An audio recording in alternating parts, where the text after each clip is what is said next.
I remember being in school when the first trailer for Antman was released, and I remember thinking, who wants an Antman movie? That's a bit crazy. Like, who cares about the guy who can get really small? That's not very interesting. Why do I want to see a film about that, when instead I could watch films about space thunder gods or super soldiers and flying metal men?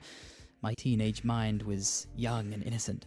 And then I actually watched the trailer and it was pretty good. It looked like a pretty classic Marvel film, big budget, a familiar injection of humor in an otherwise pretty grounded world. It didn't look like it would be game changing, like it wouldn't redefine the MCU as we know it, but it looked like an okay movie. And then it released and we got a fun, quirky heist film that introduced one of the best, most interesting and influential characters in the MCU, whilst also giving us some fantastic moments that still stick with me today. So let's talk about why I think Ant-Man was such a great addition to the MCU.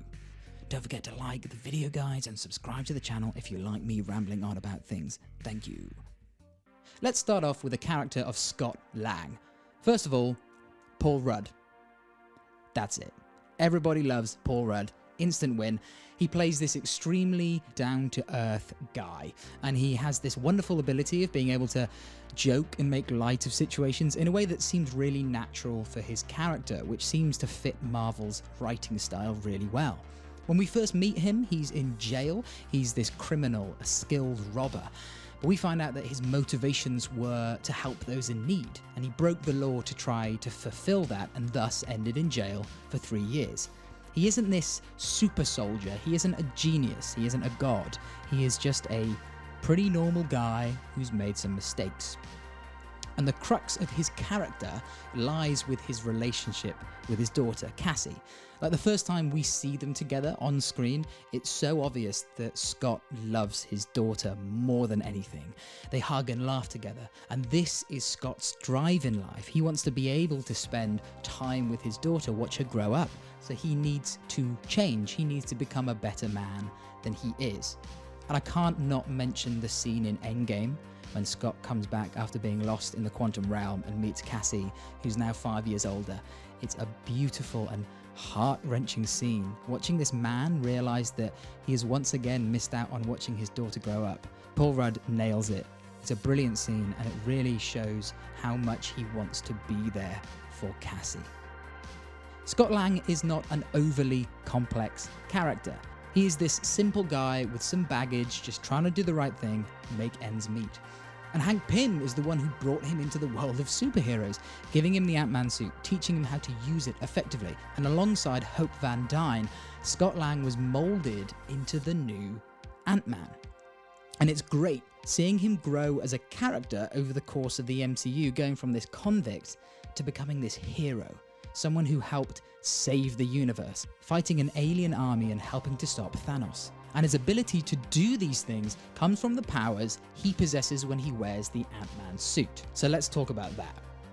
On the surface, being able to shrink might not seem like the most interesting and creative power set, but if you actually think about it, it is so much more than super strength or flight or any of the other generic superpowers that seem to be found everywhere in the MCU.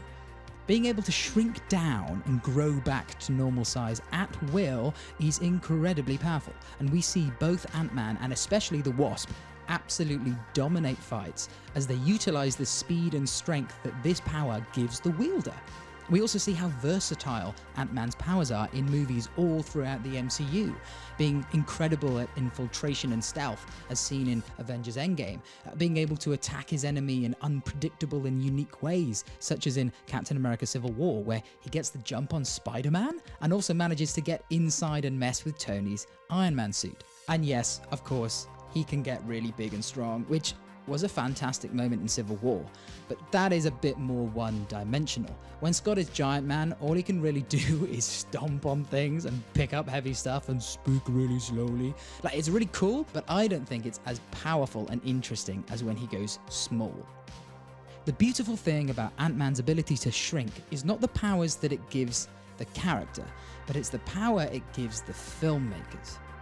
Ant-Man films can turn any mundane and normal situation into something engaging and interesting because it plays with our perspective. If you're the size of an ant, suddenly everyday objects are deadly obstacles.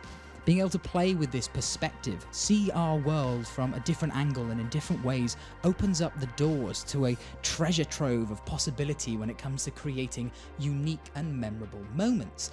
The scene where Scott shrinks for the first time. We see this pretty bog standard bathtub, but then suddenly it becomes a huge, barren valley as this giant Luis turns on the tap, the water crashing down in this biblical level tsunami, picking up Scott and whisking him off his feet, the wave throwing him up and out of the bath high into the air, only for him to land on the tiled floor, cracking it with the impact of his body as it hits the ground.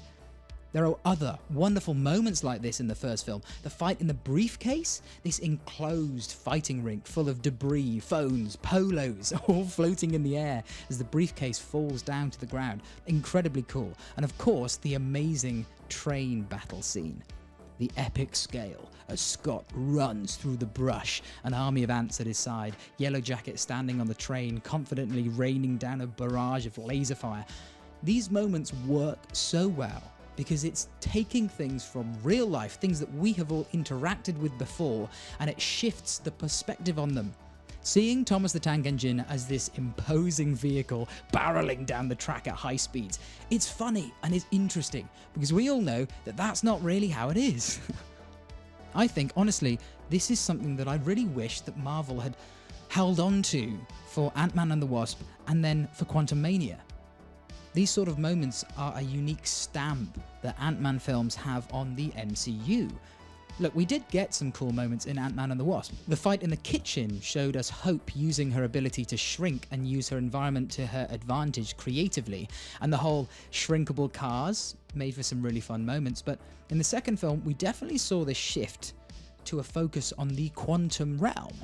Now, I think the quantum realm can be interesting, but I feel like it's kind of this convenient place that anything can happen without any setup, if you know what I mean. It's obviously a big focus of Quantumania, and I'm really interested to see what they do with it. But because it's this sort of undefined place where anything can really happen, I think it's just kind of a bit of a writer's get out of jail free card. The first time we encountered it was really cool. Like, Scott shrunk down super duper small, reality got a bit weird, there were some really cool visuals, and it was just a bit empty and dark. It provoked mystery and intrigue.